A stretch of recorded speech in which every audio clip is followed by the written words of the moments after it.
27 жніўня, аўторак. Вітаю. Белсадзум працягвае эфір.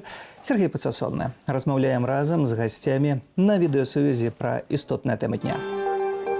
6 расійскіх дронаў у беларускай паветранай прасторы і пытанне пра імавернае ўварванне лукашэнкаўскіх войскаў ва ўкраіну.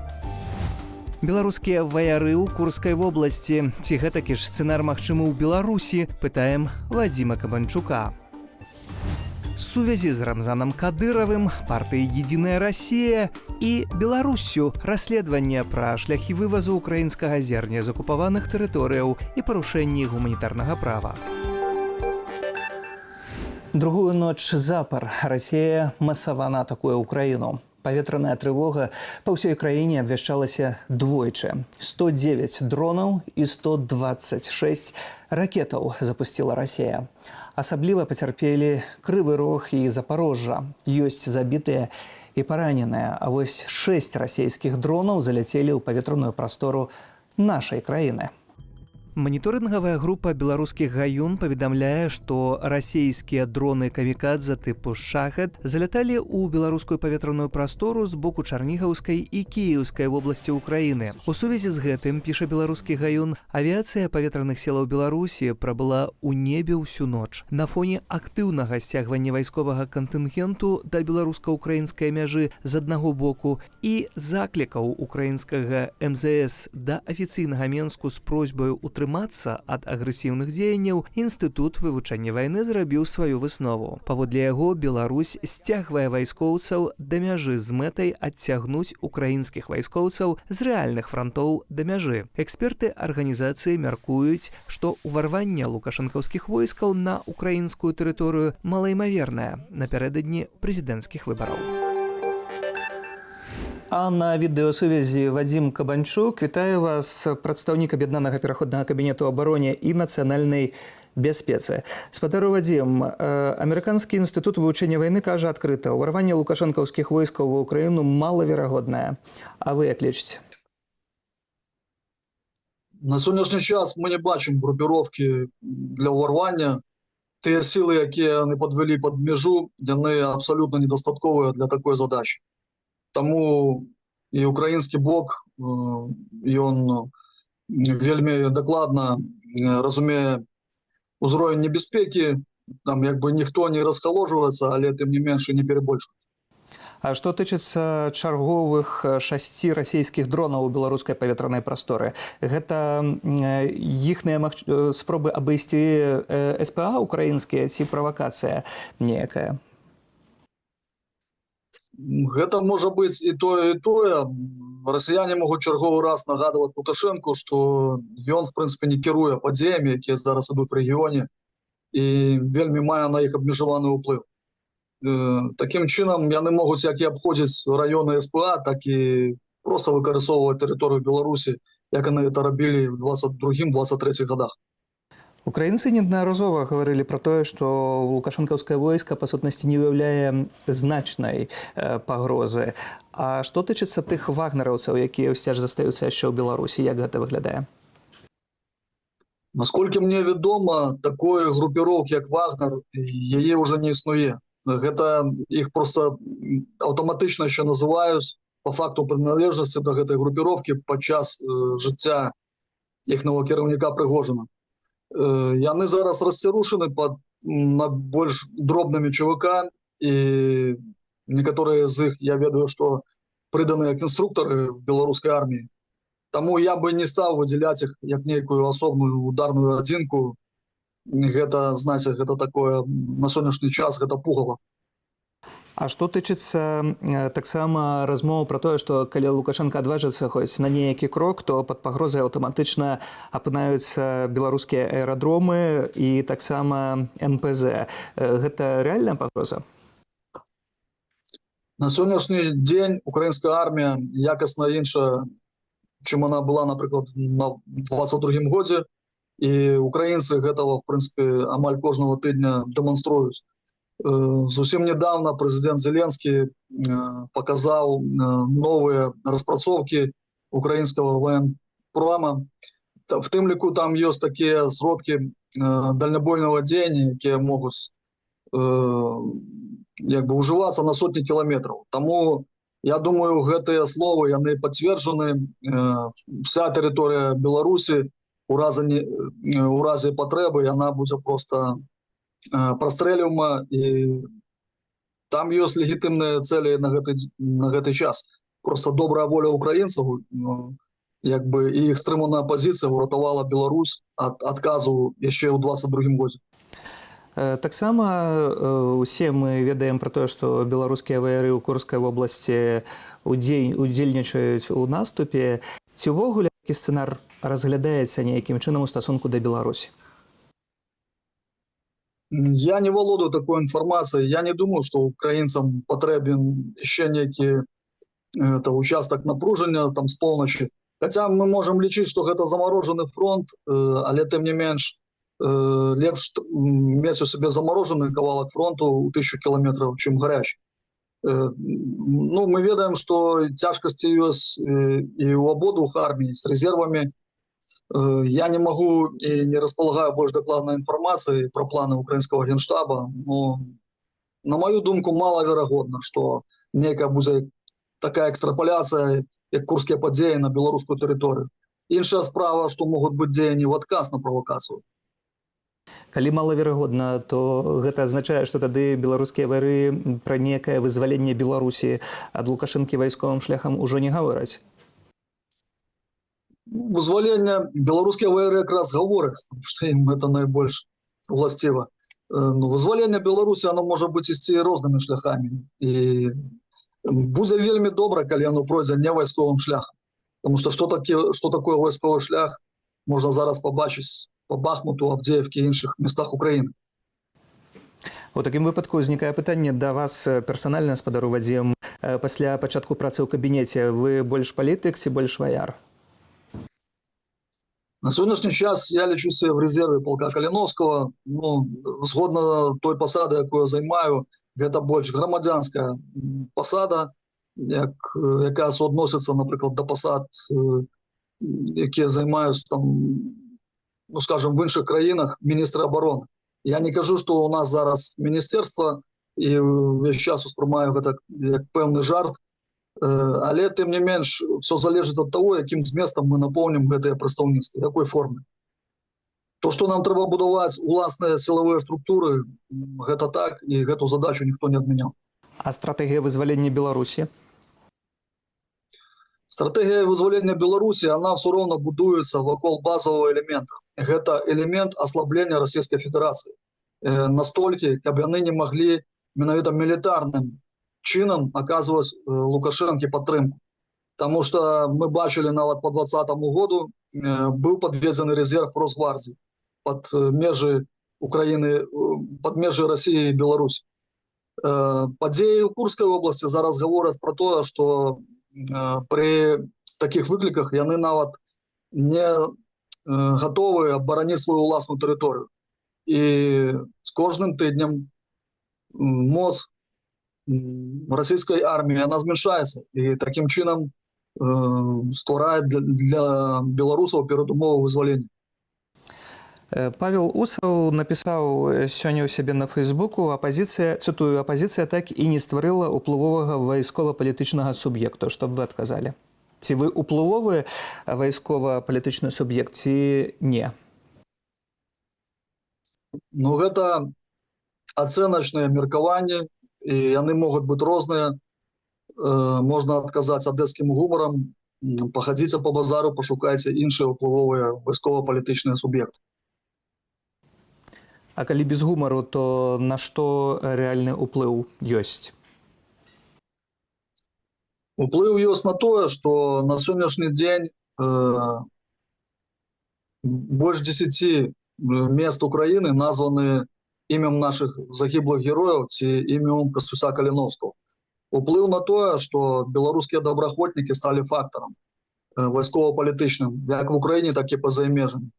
Уплыў на тое, што беларускія добраахвотнікі зараз фактычна бароняць годнасць беларускага народу, паказваючы, што не ўсе скарыліся пад дыктатарам Лукашэнкі, і не ўсе беларусы такія рахманы. Таму Я катэгарычна супраць таго, каб нам, беларусам, зноў навязваць вось гэтыя комплексы меншавартасці, як кажуць в Украіне. Давайте, врэшце-рэшт, уже распраўляць плечі. Сёння на нарадзе з педагогамі Александр Лукашенко гаворыць пра тое, што яму нібыта Захад прапановвае ваяваць супраць Расіі на баку Украіны. Пры гэтым дадае, што на 99, не на 100 чамусьці, толькі на 99% гэта тое, што ён не можа зрабіць. Як вы гэта бачыце, так скажем, пераабуванне Лукашэнкі? Гэта сведчыць толькі пра тое, што на сённяшні дзень ён баіцца Расію больш, чым Захад. Магчыма, гэта сітуацыя будзе зменена, таму што, як кажуць, у час здрадзіць, значыць перадбачыць. Лукашенко, я думаю, кіруецца такім прынцыпам і трымае руку на пульсе. Все правильно он кажа. Калі ён хоча ўратаваць сваё асабістае жыццё, свой план, ему давядзецца все ж таки ці выходзіць з гэтай вайны, ці вступаць на бок коаліцыі, якая будзе створана супраць Расіі. А ў такой коаліцыі ці вы гатовы супрацоўнічаць тады з Лукашэнкам?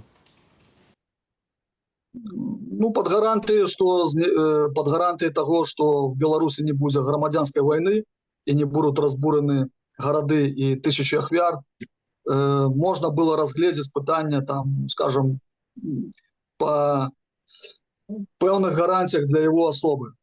Але гэта маё прыватнае меркаванне. Яшчэ раз падкрэслюю, гэта не меркаванне ні кабінета, ні беларускіх добраахвотнікаў. То бок гатовыя перагарнуць старонку, калі для гэтага будуць пэўныя ўмовы? Так, я яшчэ раз падкрэслюю, для захавання тысяч жыццяў і для захавання беларускіх гарадоў. Моя асабістая думка, што жыццё Александра Лукашэнкі, оно гэтага не вартуе. І можна даць яму магчымасць, там, скажем, і хай он падарожнічае там у які-небудзь Кітай ці в іншую краіну, Паўночную Карею ці на Кубу, дзе ён лічыць там больш лагодныя для сябе ўмовы для жыцця. Дзякуй за гэтае меркаванне. Вадзім Кабанчук, прадстаўнік аб'яднанага пераходнага кабінету ў абароне і нацыянальнай бяспецы на відэасувязі. Дзякуй вам. Дзякуй вам. Адмены угодаў па нерухомасці, якія заключылі беларусы, што з'ехалі з краіны. Вядома адразу пра два такія выпадкі. Яны датычаць продажу нерухомасці па даверанасці. Ёсць і іншыя доказы таго, што ўлады намагаюцца любым спосабам авалодаць нерухомасцю беларусаў, якія падпалі пад пераслед за ўдзел у пратэстах 2020 года. І іншыя тэмы ў скароце. Лукашенко сабраў настаўнікаў у палацы рэспублікі. Я назваў іх сваімі людзьмі і заклікаў не баяцца ісці ў выбарчыя камісіі. Наступныя так званыя выбары прэзідэнта маюць адбыцца ўжо на лета. А каб настаўнікі ахвотней пагаджаліся лічыць галасы, Лукашенко паабяцаў выраўняць заробак працаўнікоў сферы адукацыі з сярэднім у краіне. Таксама узурпатар паабяцаў у найбліжэйшую пяцігодку пабудаваць адукацыйны хаб сусветнага ўзору. Каля 10 вакансіяў з патрабаваннем валодання кітайскай мовай знайшоў партал «Зеркала» ў дзяржаўнай базе вакансіяў. Яны належаць беларускім кампаніям, што маюць стасункі з Кітаем. Беларусы, якія валодаюць кітайскай мовай, могуць прэтэндаваць на месцы менеджера замежна-эканамічных сувязяў, намесніка дырэктара і перакладчыка. Аплата ад 5 до 15 тысяч рублёў. Шукае працаўнікоў і менскі метрапалітэн. У сувязі з адкрыццём 3 станцыяў 3-й галіны метро, аэрадромная, Немаршанскі сад, слуцкі гасцінец, прадпрыемства шукае слесараў, сталяроў, электраманцёраў ды іншых спецыялістаў. Са свайго боку працадаўца абяцае максімальна добрыя ўмовы працы, сацыяльны пакет, аднаразовыя выплаты, гарантыі працоўнай дзейнасці ды іншае. Citroen без задняга кола заўважылі на трасе ў Менскім раёне. Відавочцы знялі машыну на відэа і апісалі сітуацыю. Нягледзячы на адсутнасць задняга правага кола, машына ехала роўна, бо кіроўца і пасажыр на заднім сядзенні кампенсавалі вагу з левага боку. Сваю ацэнку сітуацыі далі і інспектары ДАІ. Яны знайшлі кіроўцу і пакаралі яго адміністратыўным штрафам за язду па дарогах агульнага карыстання на няспраўным аўце. У Беларусі перапрацоўваюць рапс з акупаваных Расіяй украінскіх тэрыторыяў. Пра гэта ў сваім новым расследаванні распавядае беларускі расследавальніцкі цэнтр. Журналісты нагадваюць, што вываз аграпрадукцыі з акупаваных тэрыторыяў парушае нормы міжнароднага гуманітарнага права.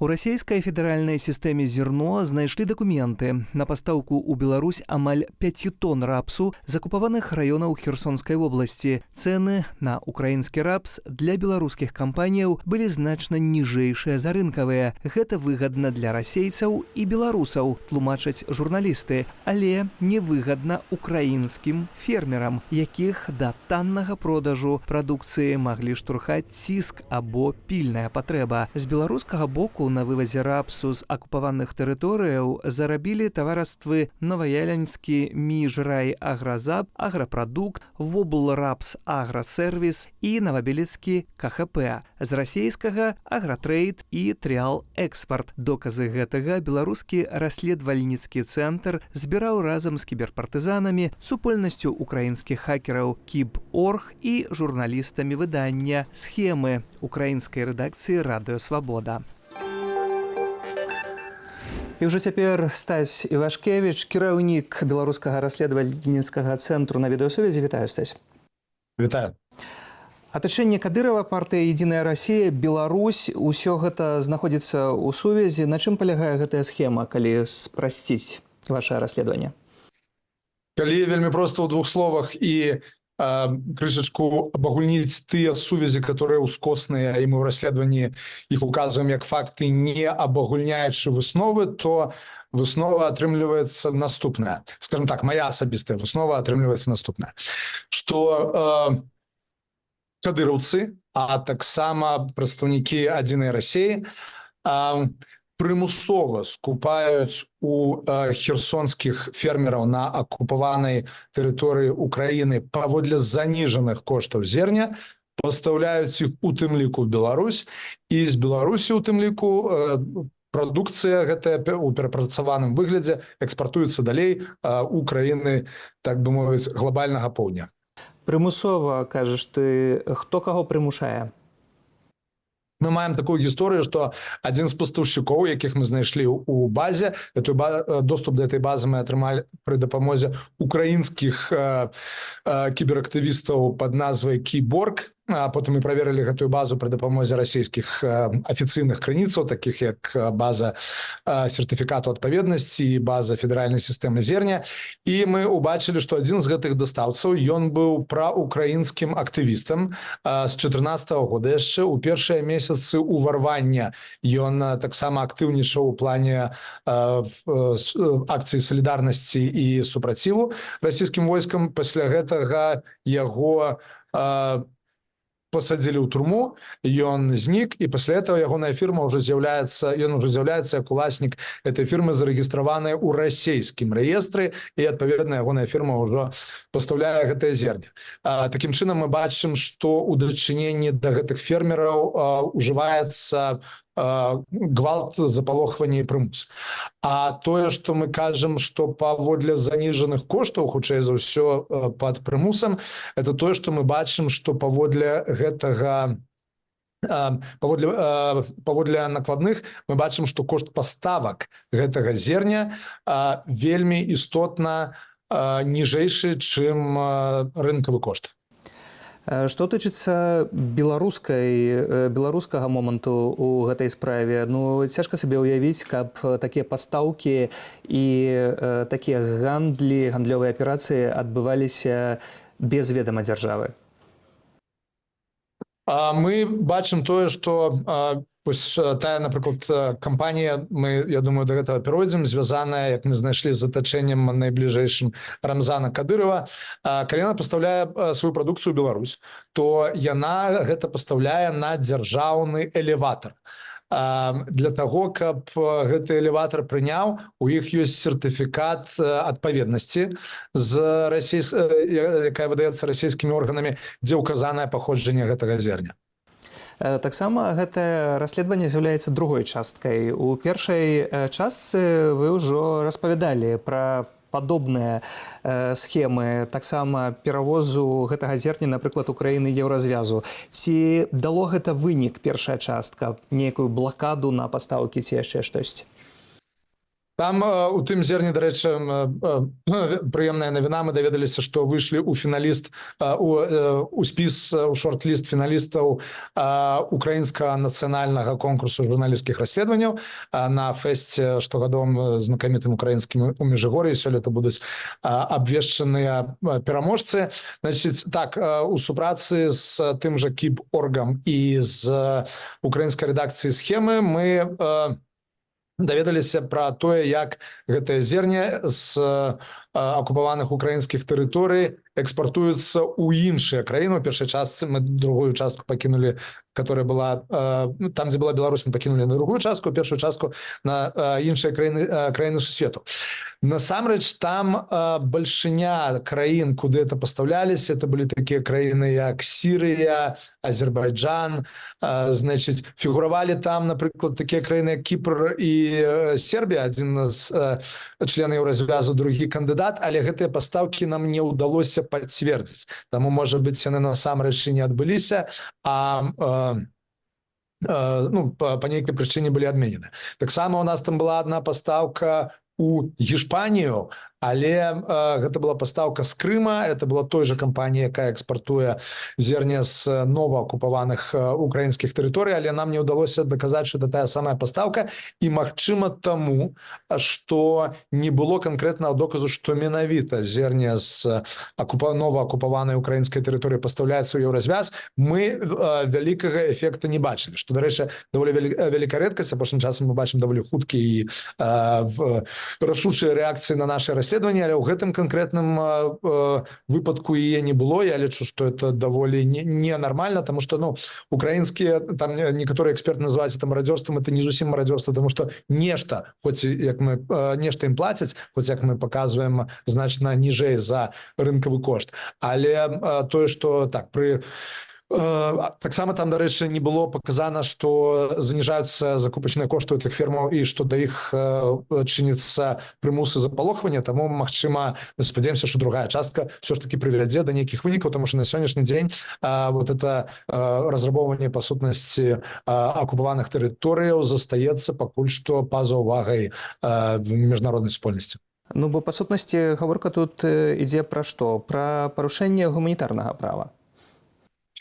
Так, значыць, гэта парушэнне міжнародных гуманітарных нормаў, і ў нас у расследаванні указаны там канвенцыі, артыкул, я зараз, шчыра кажучы, не магу з галавы ўзгадаць. Паводле украінскага заканадаўства это ёсць у іх такое, значыць, неправамернае ўзбагачэнне, эксплуатуючы вынікі трагедыі. Вось, што тут на 100% ёсць. Таксама вось і ты гэта гаворыш, і ў расследаванні гэта чытаю таксама наконт таго, што нізкія кошты закупак гэтага зерня адбываецца на часова акупаваных тэрыторыях. Для мяне гэта крыху нагадвае такія адносіны рабоў і плантатараў. Наколькі гэта нізкія кошты? Значыць, зноў жа, з памяці зараз на пару дзесяткаў еўра магу памыліцца, але калі рынкавы кошт штосьці каля $480 за тону, то там 330. І таксама ўзнікае галоўнае пытанне ў беларускім кантэксце. Якія могуць быць наступствы для Беларусі за такія справы?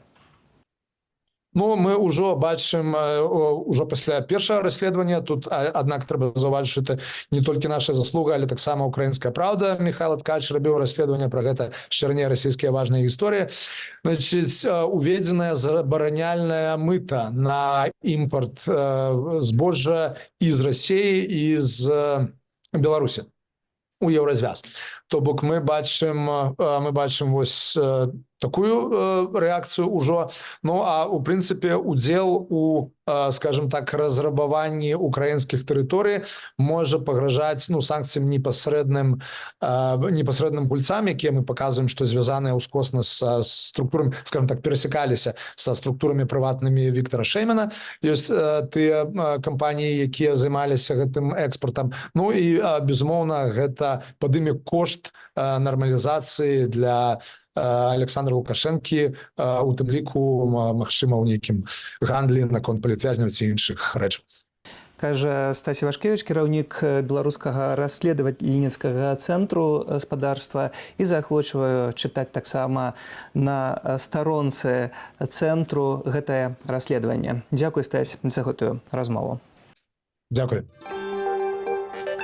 На сёння у мяне ўсё. Эфір Белсату працягваецца. Заставайцеся з намі. Сергей Пацасонны. Да сустрэчы заўтра.